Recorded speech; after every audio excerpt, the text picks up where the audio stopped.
Actress Poonam Pandey के निधन की खबर आई है। पूनम पांडे के इंस्टाग्राम अकाउंट से एक नोट शेयर कर लिखा गया, ये सुबह हम सभी के लिए बहुत मुश्किल है। आप सभी को बताते हुए बहुत दुख हो रहा है कि एक्ट्रेस पूनम का निधन हो गया। पूनम सर्विकल कैंसर से जूझ रही थी। वो आज तक जिससे भी मिली बहुत प्यार और स्नेह से मिली। इस दुख की घड़ी में हम प्रेवेसी का निवेदन करते हैं, हम पूनम को याद करते हैं।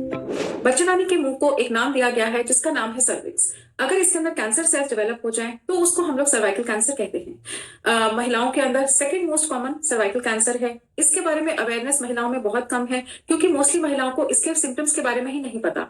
अगर अर्ली स्टेजेस पे सर्वाइकल कैंसर को पिकअप कर लिया जाए तो ये 100% क्योरेबल है, लेकिन जब तक इसके अंदर विजिबल सिम्टम्स आते हैं या मरीज को बहुत ज्यादा दिक्कत होने लगती है और तब वो डॉक्टर को कॉन्टैक्ट करता है तो मोस्टली ये कैंसर बहुत ज्यादा स्प्रेड हो चुका होता है और इसका इलाज या तो बहुत मुश्किल या फिर कई बार नामुमकिन भी हो सकता है। सबसे इंपॉर्टेंट है बहुत ज्यादा एक्सेसिव डिस्चार्ज रहना, बहुत ज्यादा गंदा पानी जाना, इंटरकोर्स के बाद ब्लीडिंग स्पॉटिंग की दिक्कत रहना, मेंसेस के बीच बीच में ब्लीडिंग या स्पॉटिंग की दिक्कत रहना। मोस्टली महिलाएं अपने इन सब प्रॉब्लम्स को इग्नोर करती हैं और जब उनको प्रॉब्लम ज्यादा रहती है जैसे कि पेट में फुलावट आना, यूरिन पास करने में दिक्कत होना, तब तक ये कैंसर आंतों में या किडनीज में मोस्टली स्प्रेड हो चुका होता है।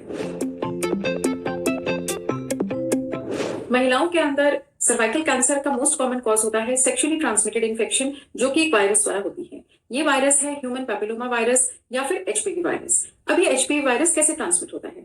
जिस महिला की एज इंटरकोर्स के टाइम पे बहुत कम रही हो, जिसके मल्टीपल सेक्सुअल पार्टनर्स हो, उसके अंदर बाकी महिलाओं से एचपीवी इन्फेक्शन होने के चांसेस ज्यादा रहते हैं। अगर आप सेफ सेक्स प्रैक्टिस नहीं कर रहे, अगेन एचपीवी होने के चांसेस बॉडी के अंदर ज्यादा रहते हैं।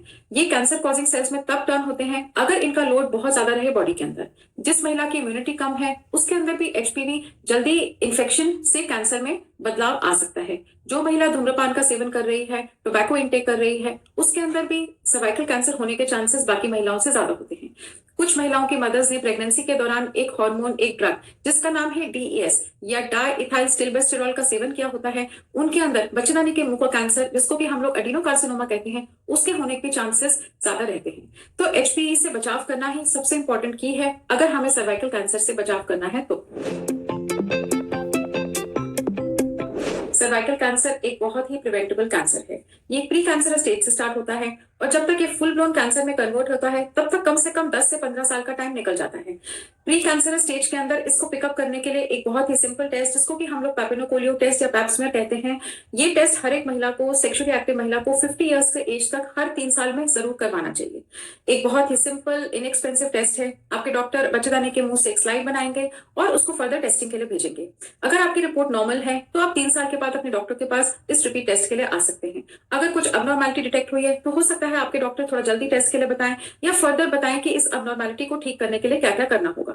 यही नहीं, एचपीवी टेस्टिंग भी साथ साथ इस टेस्ट के साथ साथ हो जाती है। सर्वाइकल कैंसर की वैक्सीन बहुत सालों से मार्केट में अवेलेबल है। बहुत सारी महिलाओं को ना तो सर्वाइकल कैंसर की वैक्सीन के बारे में कोई जानकारी है और ना ही पैप टेस्ट के बारे में कोई जानकारी।